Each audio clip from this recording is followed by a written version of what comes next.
What would things be like in a limitless life? We're born believing we can conquer the universe, but something happens, and it's easy to get dragged down by unsupportive peers, cultural expectations, and this beautiful but troubled world that we all inhabit.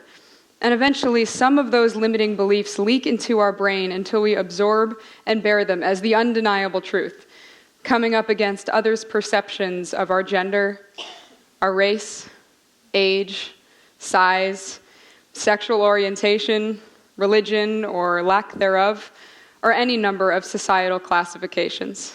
But we are all capable of so much more than we've been told, not in spite of our individuality, but because of it. This is my younger brother, Vance. I say younger and not little because he's about a foot taller than I am. Anyone who's met him will share that he's an honest, caring guy who is responsible, charming, and sometimes profoundly witty. His favorite team is the Red Sox. He loves his cat Goldie, and he knows all the words to the soundtrack of Frozen. The crazy thing about Vance, people once believed he'd never even speak. Vance was born with autism, cerebral palsy, epilepsy, and 5 other sensory disorders. Instead of crawling, he'd drag himself along by one arm. He had seizures. He couldn't speak for the first several years of his life. He was nonverbal. He would scream inconsolably for hours. He couldn't look anybody in the eye. And doctors said there was a high chance Vance would never be able to read, write, or walk either. So in those moments, my parents were given a choice. The diagnosis was spot on and needed to be addressed, but the prognosis did not have to be where they set the limit. So they could accept it at face value, placing him within the confines of a psychological box, or they could chase the opportunities they still believed in for their son, placing him in a box with an open lid. The arrival of anything chronic or terminal often feels like a big old bucket o' limits. I met this autistic boy who was about 10 at a film festival who spoke through a machine, who told me that he felt his parents had held a funeral for their expectations, that they had grieved for all the dreams they'd harbored over 9 months of what having a son would be like. They had to explain to their other children why their brother wasn't like the siblings of their classmates. They had to think very early about a next of kin, about plans for when they as parents weren't around. They had to watch other families who seemed normal, had to pretend they didn't hear people talking in public about how their son was misbehaving and how clearly whatever issues at play were the parents' fault. While in mainstream school, one teacher told my parents in regards to his academic setbacks that Vance was 7 now and it was time he got over it. Another mother once told mine that Vance was the way he was because she hadn't prayed to Jesus enough. My mom's Jewish, so there are multiple reasons why that one didn't fly. But with 2 driven, working parents and despite financial limitations, Vance was in up to 13 therapeutic sessions per week for his body, mind, and voice. A medication to control his seizures was discovered. My parents started taking turns driving over an hour each way to and from Lionheart, a school for students on the autism spectrum. And while all of this was instrumental in his growth, I will forever argue this. The most important thing my parents did was to never let Vance know what he was supposed to be able to do. They raised him to be limitless, looking through the lens of ability rather than disability. Before I divulge the fruit of their efforts, I should admit that I am far from a perfect sister. I often had a hard time being patient with Vance in our youth and carried little perspective of just how much my parents faced. As we grew, my brother and I began to see more eye to eye, but it wasn't until we made a movie together that I understood just how lucky I am to have Vance for a sibling. The Disability Film Challenge is a competition in which each team must conceive and complete a short film promoting the visibility of disabilities in just 48 hours. The contest announcement naturally led my imagination to Vance, so I approached him and I asked, if I wrote and directed a tiny movie, would he be in it?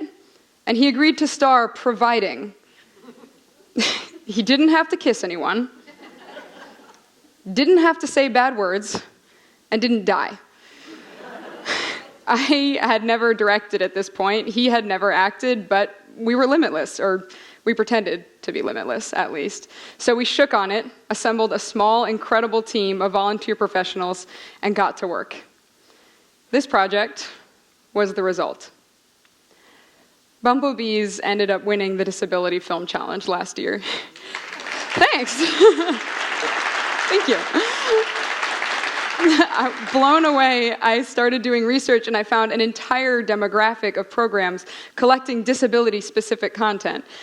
And the demand is no surprise, given the most recent CDC statistic that 1 in 68 American children, mostly boys, are on the autism spectrum.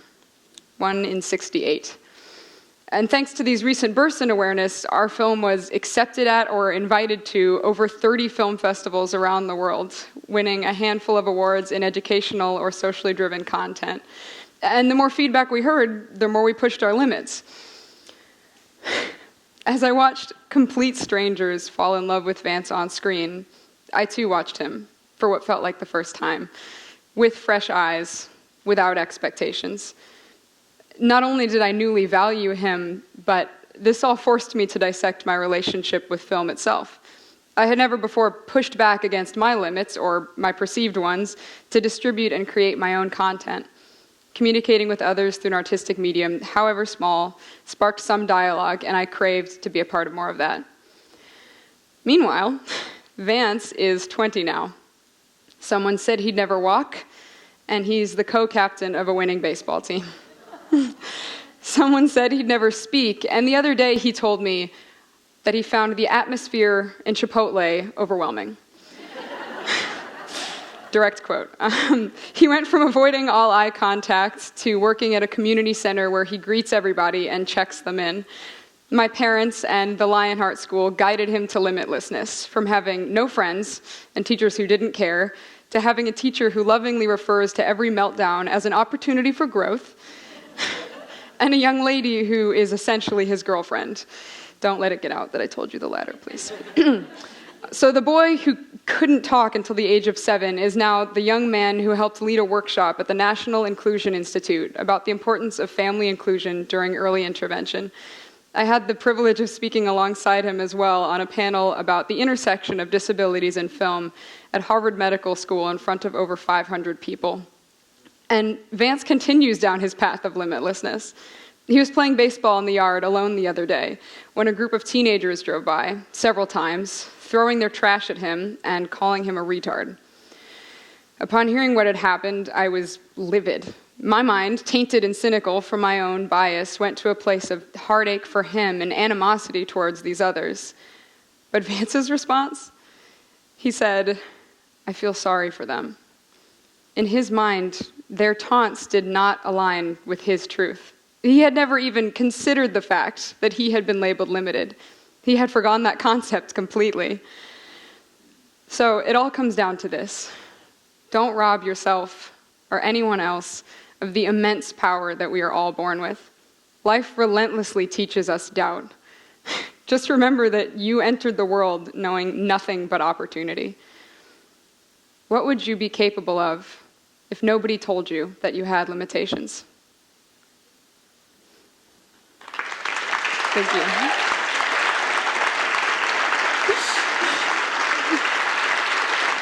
Thank you.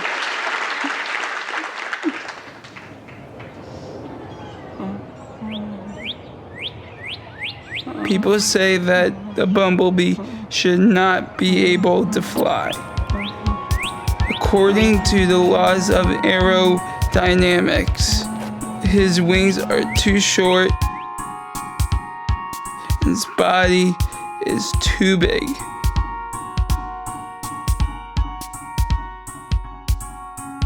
But nobody ever told him about aerodynamics.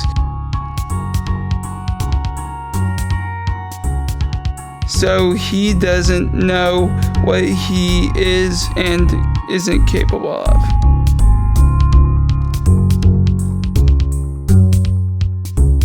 Despite what everyone says, the bumblebee flies.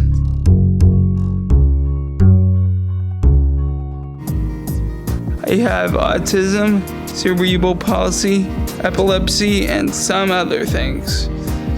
When I was a baby, the doctor told my mom and dad that I would never be able to walk, read, write, or speak. But I can do all of that. I have done the impossible. Until now. Dun, dun, dun! I've never been on a date before. I went to preschool with her, but I haven't seen her since. What do I do? Goldie was very helpful. She told me I had to show off how handsome I am. I have to show off my way with words. Yo, I'm Mr. Incredible. If you can be a better rapper than me, what? Woo! She told me that I have to show off my fashion sense.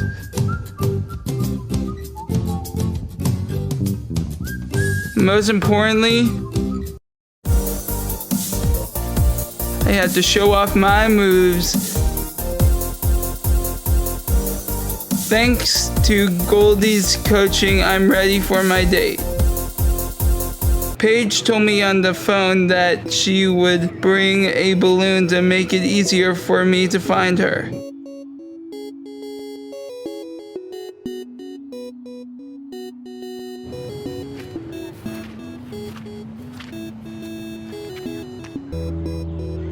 What do you want to do? We could go dancing.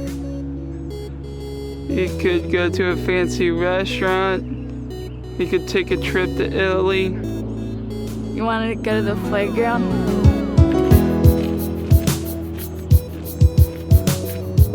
For once, Goldie was wrong. You don't need to find somebody perfect or be somebody perfect. You just have to find another bumblebee to fly with.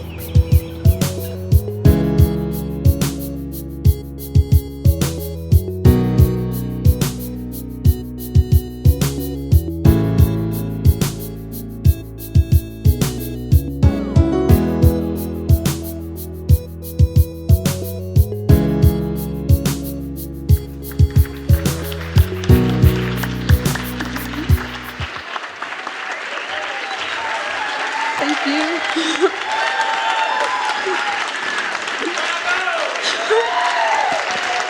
Thank you.